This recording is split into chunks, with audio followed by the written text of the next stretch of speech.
l'émission. Dans quelques instants, le développement.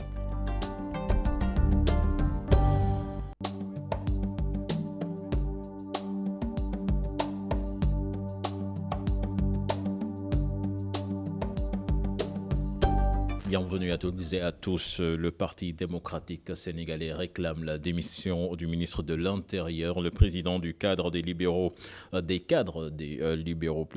juge les propos d'Aly Ngouille Ndiaye scandaleux. Le GRADEC, de son côté, juge cette sortie inopportune. Un sujet signé par Faraning et Diafaraba. Le PDS maintient la pression sur le régime et réclame la démission du ministre de l'Intérieur. Les libéraux jugent scandaleux la sortie d'Aly Ngouille Ndiaye sur la 2STV. Aly Ngouille Ndiaye n'a fait que confirmer ce que nous tous, Sénégalais, je ne parle même pas des partis politiques, mais tous les Sénégalais savaient, c'est-à-dire que Macky Sall est en train de préparer une fraude massive pour confisquer la souveraineté populaire. Comme le comité directeur du PDS l'a dit, nous réclamons non seulement sa démission, mais sa radiation de la fonction publique. Une déclaration malheureuse et inopportune, déclare Babacar Fall du GRADEC. Pour lui, le ministre de l'Intérieur a envenimé une situation déjà tendue. Déclaration somme toute malheureuse. Je trouve vraiment que c'est malheureux dans le contexte actuel, marqué par aujourd'hui donc un manque de confiance et une tension entre le pouvoir et l'opposition. Cette déclaration est malvenue. Parce que vous savez, il y a un lourd contentieux entre le pouvoir et l'opposition relativement à l'organisation du référendum et des dernières élections législatives, où on a noté beaucoup de couacs et beaucoup de dysfonctionnements. Alors, donc, cela, aujourd'hui, a, disons, tendu les rapports au sein de la classe politique. Le PDS dit de ne plus avoir confiance à Aly Ngouille Ndiaye pour l'organisation de l'élection présidentielle. Nous ne pensons pas, nous sommes sûrs, absolument sûrs que les élections sont pipées d'avance. Nous allons continuer à déployer un plan d'action qui devra aboutir à l'organisation d'élections libres, démocratique et transparente. Toutefois, la société civile appelle à une large concertation pour une élection transparente et apaisée. Il faut, à mon avis, des concertations, toujours des concertations. Parce que la matière électorale est une matière quand même qui doit être consensuelle. Nous devons tout faire pour qu'il y ait un consensus sur les règles du jeu et un respect également des règles du jeu par l'ensemble des parties prenantes. Il appartient au président de la République de prendre des initiatives, pourquoi pas même de rencontrer l'opposition. Le ministre de l'Intérieur a déploré l'attitude de l'opposition qui a mal interprété ses propos dans le but de semer le doute au sein des populations. Justement, sa tête réclamée par l'opposition. Aly Ngouille Ndiaye reprécise sa pensée. Le ministre de l'Intérieur accuse l'opposition d'avoir déformé ses propos qu'il a tenus dans l'émission Carte sur table de la 2STV. Il s'exprimait hier en marge de la remise du rapport du cadre de concertation sur le processus électoral. Je vous propose de l'écouter. Il est interrogé par Ibrahima Kane et Modou Diop. J'ai fait hier une émission. C'est des cartes sur table. Je pense que l'émission est encore disponible dans les réseaux. Ce que j'ai dit, c'est que dans ce pays, on a dépassé les bourrages des urnes, on a dépassé le trucage des élections. Si aujourd'hui des gens veulent, même si c'est moi, veulent faire élire leur candidat, ils doivent prendre leurs dispositions pour que les électeurs qui leur sont favorables aillent s'inscrire, qu'ils fassent tout pour récupérer leur carte. Moi, ce que j'ai dit à même une fille là, qui m'a interpellé, je ne peux pas assurer que les gens vont récupérer leurs cartes. L'assurance que je peux donner, c'est que toutes les cartes seront éditées avant fin août 2018. Maintenant, celui qui va aller retirer sa carte va retirer. On ne va jamais donner une carte à quelqu'un chez lui. Et puis le groupe de recherche d'appui Conseil pour la démocratie participative et la bonne gouvernance se dit déçu par les conclusions issues du dialogue politique pour Babacar Fall. Il y a beaucoup de divergences notées sur les questions clés. Je propose de l'écouter. Il est interrogé par Pape Faraning et Diafaraba. Déjà félicité du fait que la concertation se soit tenue, au moins que les gens se soient parlé. Ça, c'est un problème. Mais nous avons estimé que les conclusions auxquelles les concertations ont abouti sont très en deçà de ce qu'on attendait, vraiment, de ce qu'en tout cas l'ensemble de l'opinion attendait. Sur des questions, pour moi, éminemment politiques, mais également démocratiques. Il y a eu la question, par exemple, du bulletin unique, il y a la question de la personnalité en charge donc, des élections, il y a eu la question du parrainage, etc. La question aujourd'hui donc, des organes de régulation. Sur toutes ces questions, il y a des difficultés, il y a des divergences. Et aujourd'hui, le rapport a fait des recommandations. Quel est le sort qui va être réservé à ces recommandations? Donc personne ne sait. Il y a des questions qu'on a renvoyées à une commission soi-disant technique, tout ça. Donc pour moi, il y a des questionnements, il y a de grosses interrogations par rapport à l'application de ces conclusions issues des travaux. Donc je pense qu'il n'est pas trop tard. On est encore à 1 an de la présidentielle. Il n'est pas trop tard que les acteurs puissent renouer le fil du dialogue, se parler et trouver vraiment des solutions aux problèmes qui agitent le landerneau politique. Je vous l'annonçais dans les titres de cette édition, ce blocage au niveau du conseil municipal de Bambey. Les conseillers de l'opposition ont majoritairement rejeté le budget qui leur a été soumis. 32 des 46 conseillers que compte la collectivité locale ont dit non au maire de la ville qui pense que l'acte n'est que politique. Les détails dans cette correspondance signée Babacar Fall et Ndongo Diouf. Le budget de la mairie de Bambey vient d'être rejeté. 32 conseillers favorables au camp de la députée Aïda Mbodj ont voté contre. Racine Ba, président de la commission des finances, revient sur les griefs portés contre le maire de Bambey. Nous avons voté non le budget de la commune de Bambey. Tout simplement parce que depuis que nous sommes ici, en 2014, nous avons toujours voté à l'unanimité les budgets du conseil municipal. Mais en 2017, on a voté ici un fonds de concours avoisinant 80 millions qu'on a remis entre les mains du maire. Le maire les a exécutés comme il veut. L'ONAS a lancé un appel d'offres en partenariat avec la commune de Bambey. Une entreprise a gagné et est venue exécuter les travaux. Le maire a pris l'argent, a dépensé l'argent sans une autorisation préalable de virement de crédit. Fini l'argent dans les poches, fini l'argent pour se payer des études, fini l'argent pour se faire des femmes, fini l'argent pour se payer des maisons. Le mis en cause rejette toutes ces accusations. Pour Ganambay, ils ont perdu un combat, mais non la guerre. Des citoyens l'ont fait ici. Des citoyens qui ne sont pas des conseils ont eu besoin de pièces justificatives. Ils se sont déplacés, ils ont photocopié ces pièces justificatives-là qu'ils détiennent aujourd'hui par devers. Je pense que tout cela, c'est de la politique politicienne. Nous savons tous que le problème principal est que moi, j'ai été avec la présidente Aïda Mbodj en tant que maire. Je l'ai quitté pour mes propres raisons. C'est normal que politiquement, qu'ils continuent de nous combattre. De toute façon, ceux qui le disent ont les pièces justificatives. Celui qui le dit est le président de la commission des finances.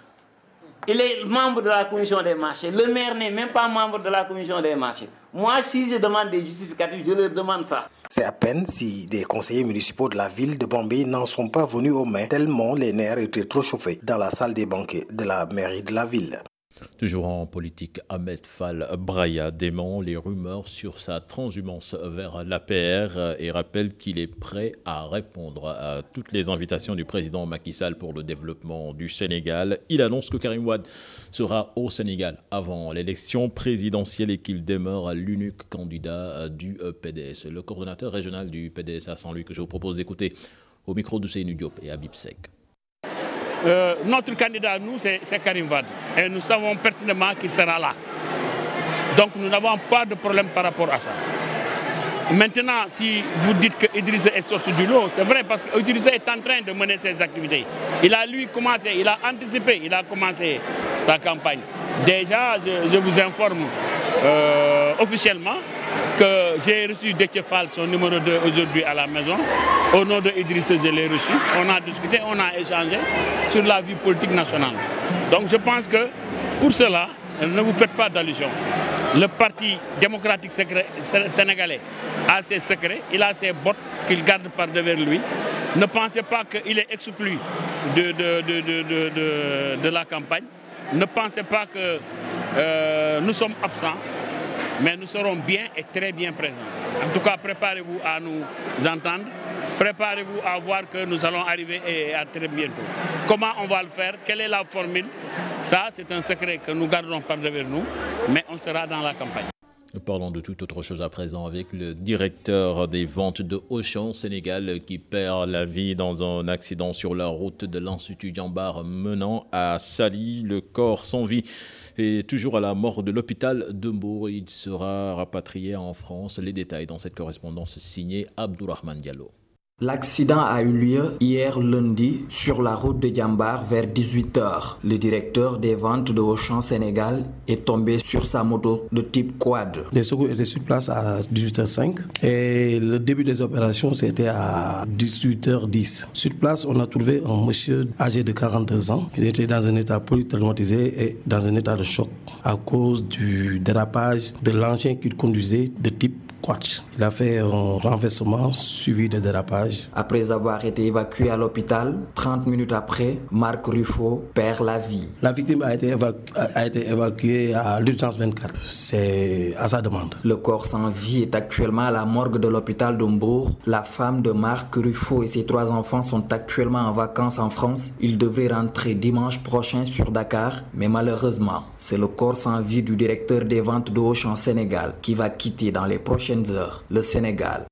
Je vous l'annoncer également dans les titres à Hambourg, le ministre de la Justice formel sur les enlèvements d'enfants notés ces derniers jours. Selon Ismaël Madior Fall, les textes sont très répressifs au Sénégal sur la maltraitance des enfants et que les coupables seront punis à la mesure de leurs actes. Il était à Hambourg, il est au micro d'Abdourahmane Diallo. Les textes sont là, très répressifs face à ce phénomène et la justice aussi est très claire, très ferme sur ce que vous avez vu. À chaque fois qu'on a été confronté à des rapts d'enfants, à chaque fois qu'on a été consacré à des cas de maltraitance d'enfants, la justice a été sévère, la justice a été ferme. Donc sur cette question, il n'y a pas d'ambiguïté. L'option de l'État du Sénégal, c'est de protéger ses enfants. Et puis avec la psychose de ces enlèvements, les garderies ont renforcé la sécurité. C'est le cas à Cœur Aram où la direction a installé des caméras de surveillance. Des badges seront également remis aux parents. Plus de détails dans ce sujet signé Chertian John et Diafaraba. 11h30, finit la récréation pour ces élèves.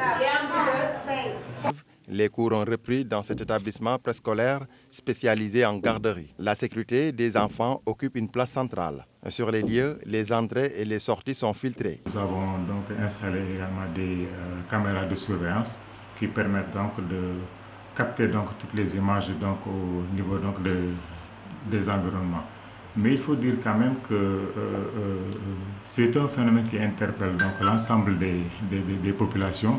Parce que malheureusement, le modus operandi donc des acteurs, c'est-à-dire donc des gens qui font ce genre de choses-là, est assez complexe. D'après la direction, chaque jour, une personne est chargée de vérifier les absents. À une certaine heure, par exemple, à partir de 9h, par exemple, il y a l'assistant de direction qui fait le tour des classes pour recueillir maintenant le nom des enfants qui sont absents. Donc sur cette base-là maintenant, comme nous avons un secrétaire où il y a tous les numéros, donc nous demandons, nous appelons donc le parent. Donc pour savoir qu'est-ce qui motive donc l'absence donc de cet enfant-là. Donc c'est en quelque sorte le système que nous avons mis donc en place tous les jours. Donc il y a ce cahier-là qui circule et ce sont les maîtres qui remplissent donc ces documents. Ensuite ça parvient à l'administration. Mieux, selon ces responsables de l'établissement préscolaire, des véhicules de ramassage sont mis à la disposition des élèves. Nous avons donc des convoyeuses et des chauffeurs qui se chargent de ça. Mais nous nous sommes organisés pour que les enfants puissent être donc regroupés dans des coins. Et en général, ce ne sont pas les enfants seulement qui sont récupérés, mais nous exigeons la présence donc soit du parent ou bien donc d'un accompagnateur ou bien donc d'une accompagnatrice. C'est uniquement donc sur cette base-là donc que nous acceptons donc que certains parents donc accèdent donc à notre service transport. Et au retour également, c'est la même chose. Donc mano à mano avec un responsable qui est désigné. On n'est jamais déposé au niveau de l'école pour le laisser donc rejoindre la maison. Ça, nous sommes stricts sur ça. Ces derniers moments, plusieurs cas d'enlèvement, de viol et de maltraitance sont notés, d'où la nécessité de protéger les enfants de toutes sortes de violences reste la priorité des priorités. Autre aspect de l'actualité, les travaux du passage du train express régional. Difficile de circuler à Rufisque où certaines routes ont été complètement fermées. Un réel problème donc de mobilité se pose pour les usagers et les populations qui crient leur ras-le-bol. Ils exigent des voies de contournement. Les détails dans cette correspondance signée Ousseynou Thiam et Bira Diagne. Depuis le début des travaux de construction du passage du train express régional, il est très difficile aux Rufisquois établis au nord de la ville de circuler librement. La principale route qui permettait aux populations d'accéder à l'autre partie du centre-ville où toutes les activités sont concentrées est aujourd'hui fermée. Usagers et acteurs du transport se plaignent. Vive la situation, on peut dire, on le vit en attendant, n'est-ce pas, que le joyau passe, mais la population ne s'attendait pas à ça. On a l'impression qu'on a brusqué la population parce que la Rufisque est petit. Au fur et à mesure, on ferme les routes. 80% des citoyens qui passent par ici ne sont pas au courant de ce qui se passe. Pour les populations qui veulent relier le nord de la ville à travers les taxis clando, il faut désormais débourser plus. La différence, le trajet qu'on nous a fermé, c'est 2 km. Qu'est-ce qu'on va faire? Il y a des chauffeurs qui ont déjà augmenté le pass parce qu'on fait un grand tour pour aller jusqu'à l'arrêt qu'on va. Est-ce que les gens ont les moyens pour faire ça? Ces populations et usagers de la route qui n'ont pas été sensibilisés au préalable réclament des routes de déviation. Cette situation, c'est une situation extrêmement difficile. Vous savez, je viens de quitter la mairie nord pour aller au niveau du centre-ville. J'ai pris par exemple 2 véhicules et je suis obligé de marcher pour aller à destination, quoi. Donc c'est une situation extrêmement pénible pour les populations. Il fallait au moins voir par exemple comment aménager des voies pour qu'au moins des voitures puissent accéder au centre-ville. En attendant la fin des travaux du passage du train express régional et ses infrastructures annexes, ces populations de Rufisque devront encore prendre leur mal en patience. Et puis le pont de Ndangana à Sokone hante le sommet des populations. La vétusté de cette infrastructure qui lie le chef-lieu de commune à au moins 5 villages expose les usagers en danger permanent et les femmes enceintes éprouvent également d'énormes difficultés pour rejoindre le centre hospitalier. Ibrahim Diamé, explication. Le pont de Ndangan, d'une longueur de 150 mètres, est presque l'unique point de passage sans lequel il serait quasi impossible de faire la jonction entre Sokone et une bonne partie du reste de la commune. Seulement, aujourd'hui, il présente tous les dangers du monde avec parfois des cas d'accident à cause de sa vétusté. Il y a plus de 100 élèves qui passent pour aller à l'école. Bon, et à part ça, le mercredi, on voit les villageois qui viennent ici pour aller au marché hebdomadaire.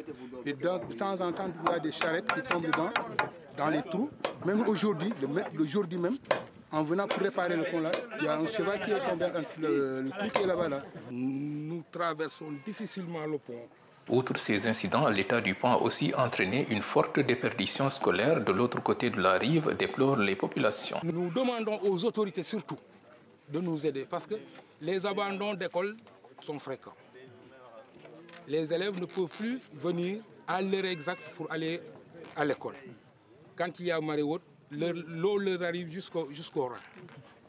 Avec ce froid glacial qui persiste dans ces temps-ci, les élèves abandonnent parce qu'ils ne peuvent pas.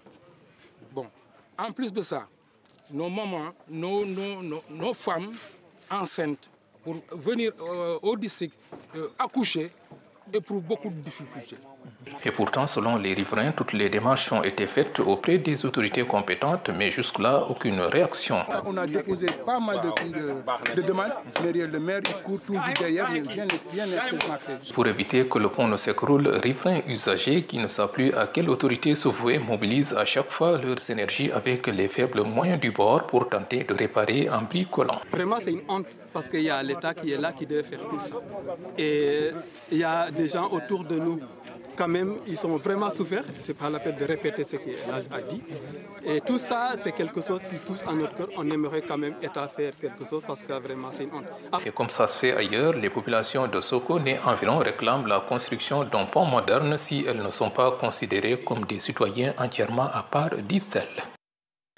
Et puis le chef de l'État a installé ce matin les membres du Conseil supérieur de la fonction publique locale, un organe consultatif qui a plutôt pour mission la prise en charge des préoccupations des travailleurs des collectivités locales. Et ils sont 20 titulaires et 20 suppléants à composer cette nouvelle institution. Compte rendu signé Ibou Diouf et Mohamed Dia. Au nouvel organe de contrôle, et cette fois c'est pour faciliter le travail et les conditions de vie du personnel des collectivités locales. Le Conseil supérieur de la fonction publique locale est porté sur les fonds baptismaux. Ce matin, le président de la République a installé le Conseil supérieur de la fonction publique locale. Ce que l'intersyndical d'État et des collectivités locales a magnifié, a salué le fait que le président lui-même se soit déplacé pour installer cet organe consultatif qui est extrêmement important pour la suite de la mise en œuvre de la fonction publique locale, parce que comme vous le savez, nous avons sur 24 décrets, nous avons 14 qui ont été signés. Donc il reste 8 décrets dans le pipeline. Or, ces 8 décrets ne pouvaient pas être signés sans l'installation du Conseil supérieur de la fonction publique locale.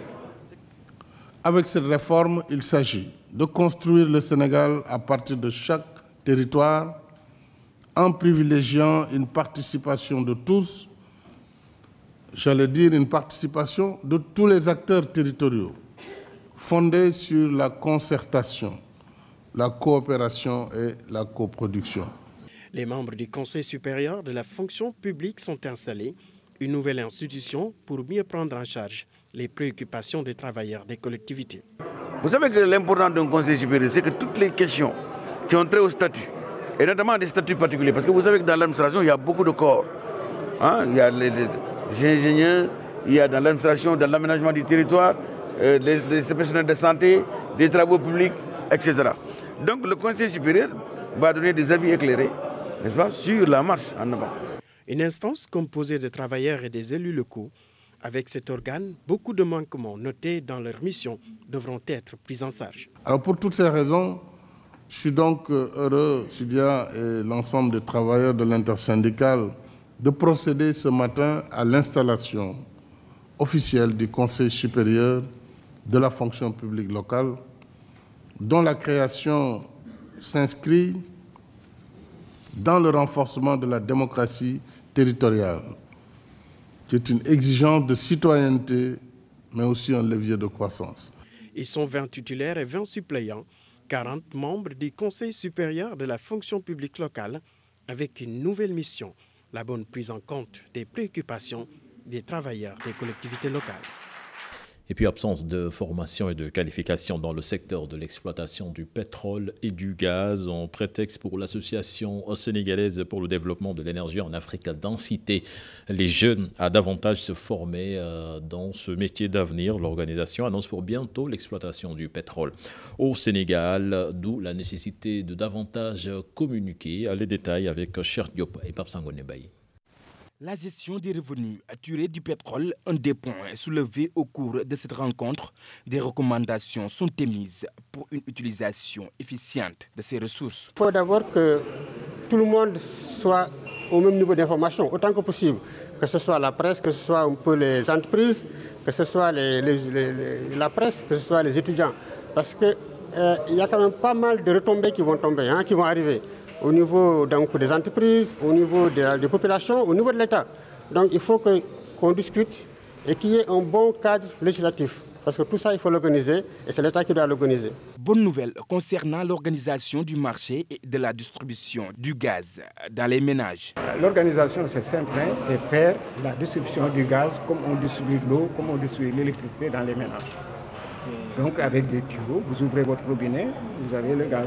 Une réserve de plus de 700 000 milliards de mètres cubes de gaz naturel. C'est ce gaz-là qu'on va distribuer. On fait des canalisations. Ils vont créer ce qu'on appelle un gazoduc pour transporter le gaz depuis donc, la plateforme jusqu'au central. L'Association sénégalaise pour le développement de l'énergie en Afrique déclare que tout est fin prêt pour l'utilisation du pétrole et du gaz. Une exploitation qui pourrait rendre beaucoup plus accessibles les ressources gazières et pétrolières. Et puis les responsables de l'université Cheikh Anta Diop de Dakar, préoccupés par la stabilisation du calendrier universitaire. Ils pensent qu'il est temps que cette situation soit réglée, car il fait partie de ceux qui handicapent les études à l'université Cheikh Anta Diop de Dakar. Les acteurs de l'UCAD ont fait ce diagnostic durant 3 jours à Sali. Les détails avec Abdourahmane Diallo et Mamadou Gueye. Depuis quelques années, l'université Cheikh Anta Diop de Dakar souffre de l'instabilité ou du non-respect du calendrier universitaire. Le recteur s'est dit préoccupé par cette situation. Mais ici, il faut faire une différenciation entre les facultés, les instituts et les écoles. Au niveau des écoles et instituts, il y a moins de problèmes quant à la maîtrise du calendrier universitaire. Le problème se pose véritablement au niveau des facultés et exclut la faculté de médecine, de pharmacie et d'odontologie. Après diagnostic, les différents acteurs de l'université ont trouvé les causes et comptent apporter une solution dès l'année 2017-2018. Et nous avons estimé que l'anticipation sur les crises, l'amélioration de la qualité de la gouvernance axée sur les résultats, mais également trouver des solutions techniques et technologiques à la massification, la dématérialisation des processus d'évaluation, la dématérialisation des processus administratifs. Tout cela contribuera à stabiliser le calendrier universitaire. D'autres mots de l'université Cheikh Anta Diop de Dakar ont été soulevés lors de leur atelier de 3 jours. Les conclusions seront publiées. Elles sont destinées à plus de 100 000 personnes, car l'objectif principal, c'est de permettre à l'UCAD de retrouver sa place de leader en Afrique. Abdourahmane Diallo. Et puis à quelques jours de l'ouverture de l'édition 2018 du Dakar de Médina Gounass, prévu le 10 mars prochain, les travaux de modernisation du site avancent à grands pas. Le directeur national du cadastre était sur les lieux pour procéder à la mise à jour de base du site de Dakar pour accélérer les travaux. Les détails avec Abdoulaye Diallo. Dans le cadre de la modernisation du site du Dakar de Médina Gounass, la direction générale du cadastre était sur les lieux pour procéder à la réalisation des plans de base pour faciliter les travaux. Ils ont utilisé les services d'un drone pour survoler l'espace du Dakar. Nous sommes là pour réaliser ce qu'on appelle les plans de base. Nous avions eu évidemment un premier plan qui a permis de démarrer les travaux sur site. Et comme nous avons une nouvelle technologie que nous utilisons, les drones en l'occurrence, nous les avons amenés ici pour procéder au relevé d'état des lieux du site du Dakar. Après la prise de vue également, nous allons procéder à l'application du lotissement, c'est-à-dire implanter les différents Dakar. Ces plans de base pourraient servir aux entreprises concessionnaires et autres structures à mieux parfaire leurs activités dans le site du Dakar. Pratiquement tous les services, parce que déjà nous avons trouvé les concessionnaires de réseau, SDE, Sénélec, et ce plan va leur servir à figurer le réseau. Les architectes, les aménagistes, et même pour le tracé des routes, le plan va servir à ça. Ça va servir aussi à la sécurité civile. À quelques jours de l'ouverture de l'édition 2018 du Dakar de Médina Gounass, prévu le 10 mars prochain, les préparatifs vont bon train sur les lieux au grand bonheur de l'édile de la ville de Médina Gounass. Donc je remercie ici vivement au nom du Khalif, au nom de Seydouba le maire, au nom de Thierno Abdoul, le président Macky Sall et son administration. Donc c'est véritablement un sentiment de satisfaction que nous exprimons aujourd'hui puisque les nouvelles technologies ont été mises à la disposition du Dental Dakar. On est en train d'installer des forages, on est en train d'installer bien entendu le pavage, vous avez vu, et en même temps de nouveaux hangars, des cuisines, n'est-ce pas, pour accueillir les pèlerins. Malgré la catastrophe de l'année dernière dans le Dakar, les huttes en paille reprennent du service dans le site. Et puis, Maître Moustapha Camara publie son 8e ouvrage. Son titre, Le contentieux du transfert des joueurs. L'auteur essaie d'éclairer les litiges juridiques dans le milieu du foot avec le TAS, la cérémonie de présentation a eu lieu à la Maison de la Presse. C'était ce lundi, compte rendu signé Habib Faye et Youssou Baro. Le contentieux du transfert des joueurs, c'est le titre de l'ouvrage de l'avocat maître Moustapha Kamara. Un 8e du genre, ce livre qui arrive à point nommé après les litiges réglés au tribunal arbitral du sport. Motivé par ses amis, l'auteur n'a pas hésité à publier ce livre pour édifier les amateurs sur les problèmes juridiques du football. J'avais quelques amis qui travaillent dans le département statut et transfert des joueurs de la FIFA, et puis quelques amis qui sont conseillers au niveau du tribunal arbitral du sport, qui étaient venus à Marseille. Et lors de ce dîner, ils m'ont dit, ils m'ont fait quelques reproches. Donc c'est après ce dîner, je me suis dit qu'il est temps de faire un ouvrage qui va vraiment bien expliquer de façon très simple la procédure devant les organes décisionnaires de la FIFA. Deux thématiques aborde-t-il dans ce livre, le transfert des joueurs et le TAS, un tribunal méconnu. À vous, maître Kamara. La saisine, quand on a un dossier, comment on saisit la FIFA, à quel organe on doit s'adresser, et quelles sont les formalités, parce qu'il y a des actes à faire, il y a une requête à faire, il y a un mémoire à faire. Le 1er avril 2015, il y a une nouvelle réglementation, il y a une nouvelle procédure qui est accélérée pour récupérer le salaire impayé au niveau de la FIFA. Donc on a expliqué cette nouvelle procédure, comment ça se passe, quels sont les actes, quelles sont les procédures, à qui on doit s'adresser. Ce qui concerne le règlement et la jurisprudence sur la résiliation unilatérale de contrats sans juste cause. Parce qu'on sait que les joueurs, si vous restez par exemple un mois sans recevoir de salaire, que vous pouvez rompre votre contrat, donc le résilier de façon unilatérale pour juste cause. Le règlement et la jurisprudence sur la mise à disposition des joueurs en sélection nationale. Par exemple, comme l'affaire de Diafra Sakho. Il prône le retour sur investissement pour le développement du football. Sur ce, la robe noire propose un projet de loi. 3/4, pour ne pas dire la quasi-totalité des joueurs sénégalais qui avaient participé aux Jeux Olympiques ont signé tout de suite dans les grands clubs. Après cette Coupe du Monde, les 3/4 de l'équipe sénégalaise vont signer dans des grands clubs. La fédération participe, l'État sénégalais participe, les contribuables sénégalais participent. On les met en vitrine, mais une fois qu'ils sont transférés, l'État du Sénégal ne touche rien du tout.